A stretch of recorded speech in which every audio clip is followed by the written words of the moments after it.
He woke up choking on his own breath. Sweat rolled down Arman's temples as he tried to gather himself, trembling from the nightmare he'd seen. Only this time, something was different. He felt warmth beside him, not the warmth of a blanket, not the glow of the morning sun, but the unmistakable presence of another human. And when he turned the broken bar, he froze. The CEO of the company he worked for, Myra Ellison, the woman he admired from afar and feared from up close, was lying next to him, asleep. And that's exactly where the story really began. A broken bar, because what Arman remembered from the night before didn't match what he was seeing now. And what he was about to discover would pull every viewer right into the heart of his journey. Arman had always been the quiet one at Ellison Enterprises, a back-end strategist, the ghost in the machinery, someone who made things work but never wanted the spotlight. His life was simply wake up, work, sleep, and sometimes dream. Dream of a world where he wasn't invisible.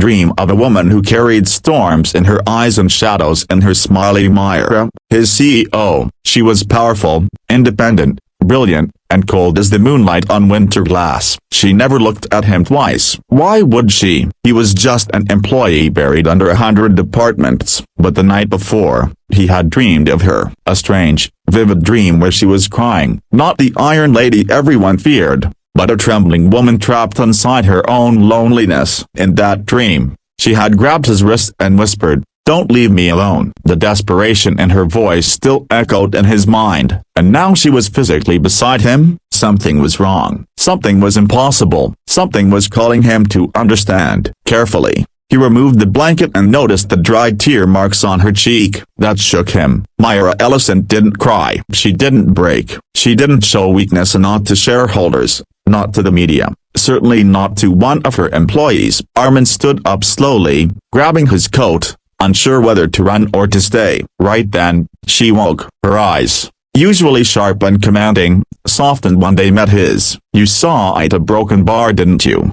she whispered. That single sentence tied his heartbeat to hers. It wasn't random. It wasn't an accident. She knew something too. It took hours before she explained. Myra had been living a double life, via publicly powerful, privately falling apart. Her parents had passed away, her brother was in rehab, her company was under attack by internal betrayal, and she had nobody left to trust. For years she had ignored her emotions, locking everything inside until she couldn't anymore. Last night, she had a panic attack in the company lounge and collapsed. Arman had found her while working late. He carried her to safety, comforted her, stayed beside her until she calmed down, but she had begged him not to leave. And in her exhausted, fragile state, she had fallen asleep next to him. What Arman thought was a dream, a broken bar, was real. But the reveal wasn't the end, it was just the beginning of a storm. The morning after, the board discovered Myra's weakened condition. Ruthless directors who had always envied Myra's success used her vulnerability as ammunition. They planned a vote to remove her as CEO. Myra was breaking apart inside,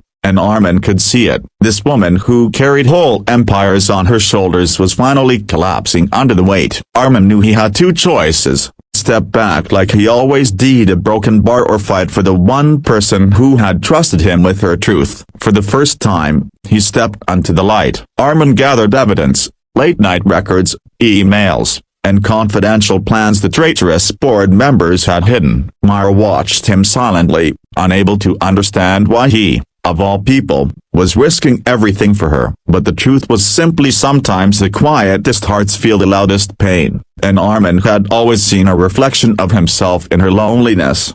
On the day of the vote, Myra stood there, trembling but trying to hide it. The board members were ready to strike. Then Arman walked in with proof, exposing the corruption in the company's upper ranks. Gasps filled the room. Myra turned to him, eyes wide. He had saved her, not just her job, but her dignity, her strength, her identity. Victory didn't come without consequences. Arman was suspended for accessing information above his clearance. Myra fought for him but couldn't stop the temporary punishment. Yet what happened after changed everything. Myra visited Arman during his suspension. She sat beside him just as she had the night he saved her. But this time, the tears weren't from pain. They were from gratitude. "You weren't just a dream," she said softly. "You were the person who reminded me I was human." Days turned into weeks. Their bond grew, while not romantic at first, but deeply trusting. Maya learned to lean, not break. Arman learned to speak, not hide. And slowly,